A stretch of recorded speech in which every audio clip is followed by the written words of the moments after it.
Halo, assalamualaikum warahmatullahi wabarakatuh. Oke, sahabat tani dimanapun Anda berada. Jadi kembali lagi bersama channel Aktivitas Guru Honor ya. Oke teman-teman petani. Jadi di video kali ini saya akan membahas tentang anjuran umum ya, pemupukan berimbang.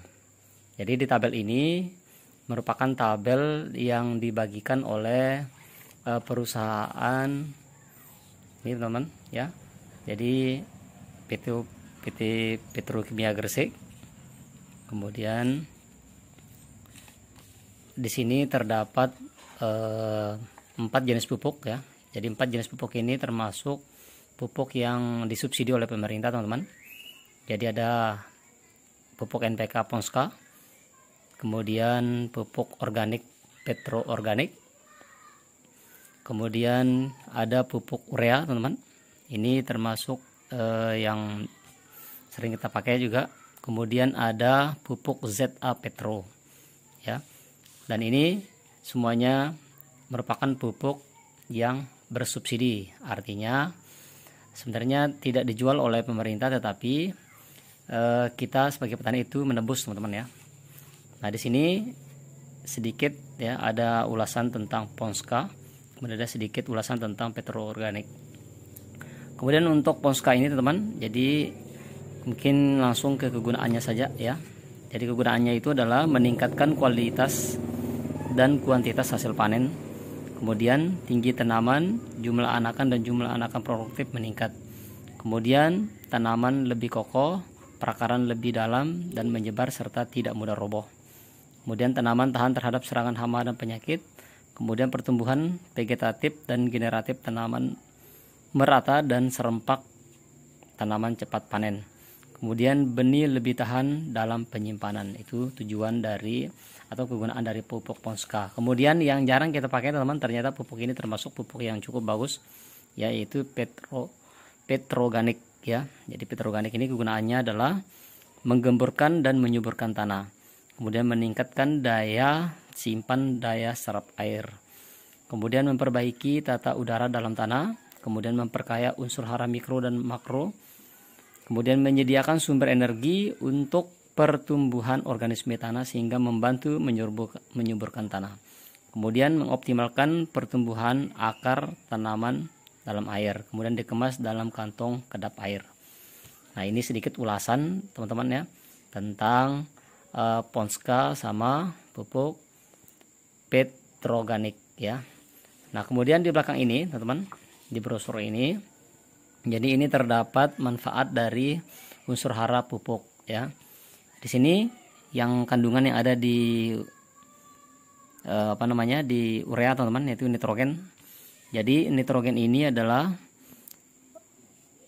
berfungsi untuk membuat tanaman lebih hijau dan segar.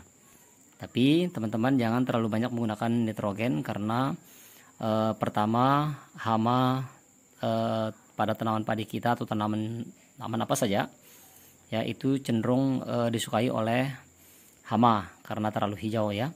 Kemudian mempercepat dan meningkatkan pertumbuhan tanaman, tinggi tanaman, jumlah cabang dan jumlah anakan. Kemudian meningkatkan kandungan protein hasil panen. Itu manfaat dari nitrogen. Kemudian manfaat dari fosfor ya. Fosfor ini terdapat pada ini teman ya, mana fosfor fosfat ya, termasuk di sini ya. Nah, jadi tujuannya fosfor adalah atau P, yaitu memacu pertumbuhan akar nih dan membentuk perakaran yang baik. Kemudian mempercepat pembentukan bunga serta masaknya buah dan biji. Kemudian meningkatkan rendemen dan komponen hasil panen tanaman biji-bijian. Kemudian meningkatkan mutu benih dan bibit. Itu tujuan atau manfaat dari fosfor. Kemudian kalium. Nah, kalium ini termasuk yang sangat penting juga teman-teman ya. Kemudian membantu tanaman lebih tegak dan kokoh. Tujuannya kalium. Kemudian meningkatkan daya tahan tanaman terhadap serangan hama, penyakit dan kekeringan. Kemudian meningkatkan pertumbuhan pembentukan gula dan pati. Kemudian meningkatkan ketahanan hasil panen selama Ini teman-teman, selama pengangkutan dan penyimpanan. Kemudian yang terakhir adalah sulfur ya. Sulfur ini terdapat pada ZA teman-teman. Nah, ini pupuk yang cukup bagus. Jadi kandungannya sulfur ya. Jadi manfaat sulfur itu teman-teman, ini yaitu meningkatkan produksi tebu dan hablul gula atau rendemennya ya. Kemudian meningkatkan kelas mutu panen, hasil panen dengan memperbaiki warna, aroma, rasa dan besar umbi serta lebih kesat. Kemudian membantu tanaman menjadi hijau. Jadi itu adalah beberapa manfaat unsur hara pada pupuk ya, pupuk yang diinginkan oleh pemerintah. Nah, jadi teman-teman semua mungkin yang tidak terlalu tahu tentang fungsi dari kandungan pupuk yang teman-teman gunakan, maka inilah manfaatnya unsur yang hara yang ada di pupuk tersebut ya. Oke teman-teman, mungkin ini video yang part pertama. Terkait nanti anjuran pemupukannya nanti akan saya lanjut ke part berikutnya ya. Oke, sekian. Assalamualaikum warahmatullahi wabarakatuh.